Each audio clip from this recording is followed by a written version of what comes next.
আসসালামু আলাইকুম। ওয়ালাইকুম আসসালাম। কেমন আছেন? এই তো আলহামদুলিল্লাহ ভালো। আপনার নাম কি?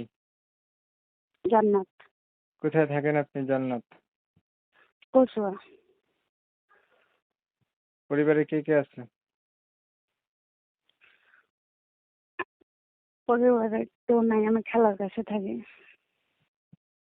খালু আছে? জি, তোর বাবা মা কোথায়? আম্মু মারা গেছে, বাবা বাবা বিয়ে করে চলে গেছে। ভাই বোন আসেনি? না, আমি একাই। খালাদের উপরে থাকেন? জি, কি করেন? সেলাই মেশিনের কাজ করে। বয়স কত আপনার? 18। বিয়ে শাদী হয়েছে? না, প্রতিবেদনের ভিডিও আগে বানাইছিলেন? না। প্রথমবার এসেছেন? জি, লেখাপড়া কিছু জানেন? জানি। কতটুকু? এই পর্যন্ত। এই যে আপনি এখন প্রতিবেদনের জন্য আসলেন, কেন এসেছিলেন? প্রতিবেদনে আসছি ভালো একজন জীবন সঙ্গিনী পাওয়ার জন্য।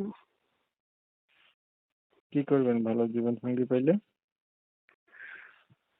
ভালো একজন মানুষ পেলে তাকে বিয়ে করব। সে বিয়ে করে নিয়ে যেতে চাইলে তার সাথে চলে যাব। সে যেটা বলবে সেটাই করবেন? অবশ্যই তাই করব। কোন নম্বরে কথা বলবে? আমি যেটা কথা বলতে সেটা? জি, এই আর কি, নাম্বারে ফোন দিলে আমার সাথে কথা বলতে পারবো। আর কিছু বলবেন? জি না। জান্নাত হচ্ছে আপনার নাম না? জি, ঠিক আছে, আপনি ভালো থাকবেন। প্রিয় দর্শক, আপনারা জান্নাতের কথাগুলো শুনছিলেন। প্রতিবেদনে প্রথমবার আসছে, ভালো একটা মনের মতো মানুষ চাইতেছে। সে যাই বলবে তাই সে করবে জান্নাত। যেহেতু জান্নাতের বাবা মা বলতে কেউ নাই, খালাদের কাছে থাকে। তো আমি জান্নাতের কথাগুলো আপনাদের মাঝে তুলে ধরার চেষ্টা করছি। শুনে যদি একান্ত কারো ভালো লাগে, জান্নাতের সাথে কথা বলতে মন চায়, সরাসরি জান্নাতের মোবাইল নাম্বারে কল দিবেন। ভিডিওর স্ক্রিনে দিয়ে রাখছি। ভিডিওটা ভালো লাগলে একটা লাইক দিবেন, একটা শেয়ার দিবেন, ইমো মেসেঞ্জারে ছড়াই দিবেন। আপনাদের মতামতগুলো কমেন্টে জানাই দিবেন। চ্যানেল ভালো লাগলে সাবস্ক্রাইব করতে ভুলবেন না। অনেক সময় নিয়ে পাশে ছিলেন, সবাইকে ধন্যবাদ। সবাই ভালো থাকবেন, সুস্থ থাকবেন। আল্লাহ হাফেজ।